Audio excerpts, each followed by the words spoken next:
Infinity castle arc demon slayer का best arc क्यों है तुम्हें पता है? क्योंकि इस आर्क में बहुत सारे क्रेजी फाइट्स होती है। इनमें से जेनेत्सु वर्सेस काइगाकू के फाइट के लिए अलग ही एक्साइटमेंट है, क्योंकि इस फाइट के दौरान हम लोग जेनेत्सु का न्यू अटैक देखेंगे एंड हमें ये भी पता चलेगा कि जेनेत्सु हाशिरा ट्रेनिंग के दौरान इतना ज्यादा सीरियस क्यों था।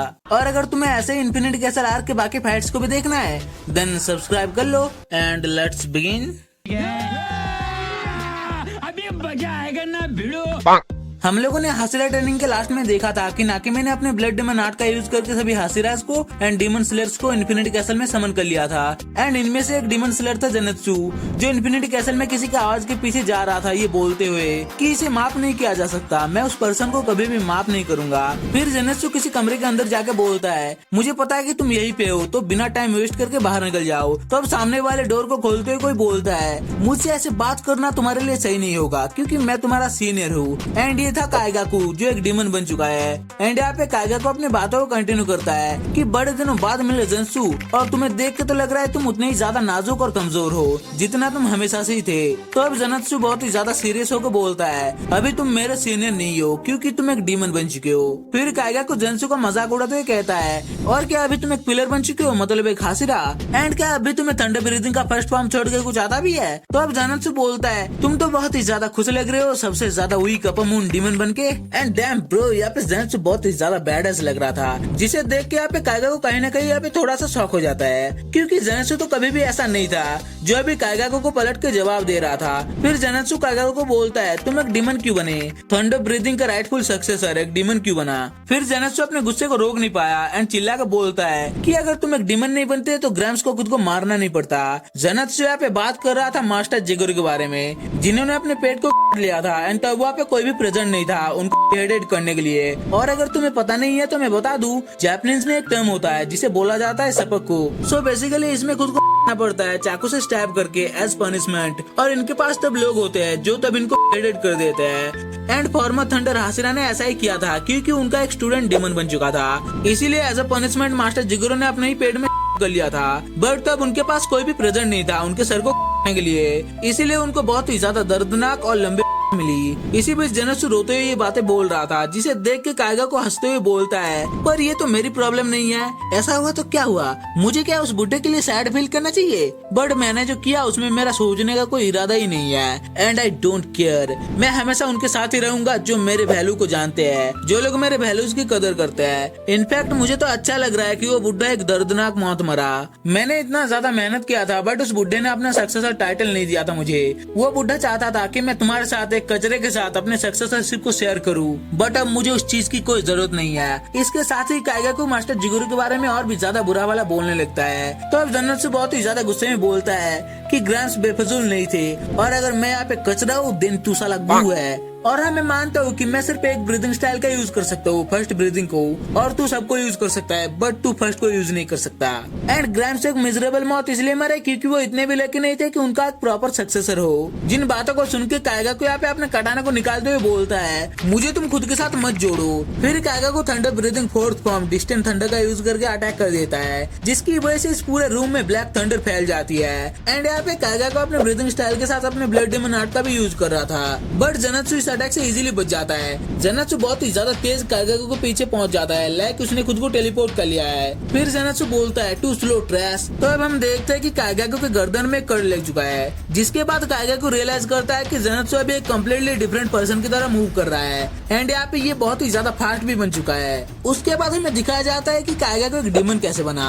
तो एक दिन डीमन स्लेयर की ड्यूटी के दौरान काइगाकू को सामना होता है द स्ट्रॉन्गेस्ट अपर मून कोकोशिबो के साथ। तो अब काइगाकू कोकोशिबो के सामने झुक जाता है, अपनी जान की भीख मांगने के लिए झुका है, क्योंकि उसके हिसाब से ओवरवेलमिंग स्ट्रॉन्ग ओपोनेंट के सामने झुकना कोई शर्म की बात नहीं है। जब तक वो जिंदा है ये उसके लिए कोई लॉस नहीं है। तो अब कोकोशिबो काइगाकू को डीमन ब्लड देते हुए बोलता है अगर तुम और भी ज्यादा ताकतवर बनना चाहते हो देन एक डीमन बन जाओ। और मैं बता दूं कि एक पावरफुल डीमन बनने के लिए टाइम लगता है। मेरे जैसे एक ब्रीदिंग यूजर को एक डीमन बनने के लिए 3 दिन का टाइम लगा था, इसलिए मुझे तुम्हें उस आदमी का बहुत सारा ब्लड देना चाहिए। और अगर इस ब्लड का एक बूंद भी नीचे गिरा तो तुम्हारे टॉर्सो एंड सर को हम फाड़ फाड़ के रख देंगे। तो अब घबराते हुए कायगा को उस पूरे ब्लड को ही पी लेता है। एंड उस मोमेंट पे कायगा को इतना ज्यादा डरा हुआ था कि उसके बॉडी के सभी सेल्स जैसे चिल्लाते हुए रो रहे थे। और उसके कंपेयर में ये जो गांडू ज़ेनात्सु है ये तो कुछ भी नहीं है। इवन दो ये थोड़ा सा स्ट्रॉन्ग बन चुका है बट कभी भी ये एक अपर मून को हरा नहीं सकता है। फिर कायगा को ज़ेनात्सु के ऊपर thunder breathing second form lightning ball से अटैक करता है जो एक सिंगल मोमेंट में 5 स्ट्रेट अटैक्स है। एंड यहाँ पे कायगा को इतना ज्यादा स्ट्रॉन्ग देख के ज़ेनात्सु समझ जाता है कि इसने बहुत सारे इंसानों को खा लिया है। फिर कायगा को thunder breathing third form buzzing mosquito thunder से अटैक करता है जो एक स्पिनिंग वेव अटैक है। उसके बाद कायगा को फिफ्थ फॉर्म हीट लाइटिंग के साथ अटैक करता है बट ज़ेनात्सु इन सभी अटैक से बच नहीं रहा था। यहाँ पे ज़ेनात्सु सिर्फ मास्टर जिगुरु एंड कायगा के साथ बिताए पलों को याद कर रहा था। तो अब कायगा को अपने ब्लड डिमन आर्ट के बारे में बताता है कि इसका एक स्लैश अटैक तुम्हारे बॉडी के स्किन एंड फ्लैश को क्रैक कर देता है फिर उसे जलाने लगता है। उसके बाद कायगा को thunder breathing six form electric lightning shower से अटैक करता है जिससे भी ज़ेनात्सु बचता नहीं है। एंड इस अटैक से हम लोग देखते हैं ज़ेनात्सु को पूरी बॉडी में कट्स लग जाते हैं। उसके बाद ज़ेनात्सु उस कमरे के नीचे गिरने लगता है।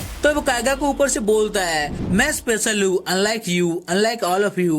बट अभी ज़ेनात्सु अपने पास्ट के बारे में सोच रहा था जहाँ पे मास्टर जिगुरु ज़ेनात्सु को बोलते थे कि कायगा को से कुछ तो सीखो मेरे एल्डर डिसाइपल जैसा बनो। इसके अलावा ज़ेनात्सु को पहले से ही पता था कि कायगा को ज़ेनात्सु को हेट करता है एंड ज़ेनात्सु भी पहले कायगा को बहुत ही ज्यादा हेट करता था बट ज़ेनात्सु उसे दिल से रिस्पेक्ट भी करता है क्योंकि कायगा को ने बहुत ही ज्यादा मेहनत किया है एंड ज़ेनात्सु पीछे से हमेशा उसे देखता है। इसीलिए कायगा को ज़ेनात्सु के लिए उतना ही ज्यादा स्पेशल एंड इम्पोर्टेंट है जितना मास्टर जिगुरु थे।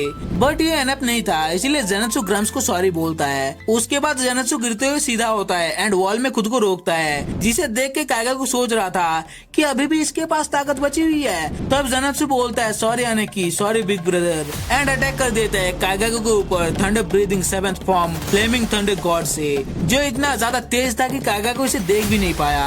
एंड इस अटैक से कायगा को मुंडी कट के नीचे गिरने लगती है। एंड इस फॉर्म के बारे में कायगा को पता नहीं था इसलिए कायगा को बोलता है तो वो बुढ़ा सच में बहुत ही ज्यादा हरामी था उसने तुम्हें ये फॉर्म सिखाया है मुझे नहीं। तो अब ज़ेनात्सु भी नीचे गिरते हुए बोलता है नहीं ग्राम्स कभी भी ऐसा नहीं थे और ये जो फॉर्म है ये मैंने खुद बनाया है तुम्हारे अलॉन्ग साइड इसका यूज करके फाइट करने के लिए। इसी बीच कायगा को इस बात को मान नहीं रहा था कि वो हार चुका है। थंडर ब्रीथिंग में तो सिर्फ 6 फॉर्म है तो इसने क्या 7 फॉर्म को खुद ही क्रिएट कर लिया है जो सिर्फ फर्स्ट फॉर्म को यूज कर सकता है। मैं कैसे इसके जैसे एक लड़के से हार गया।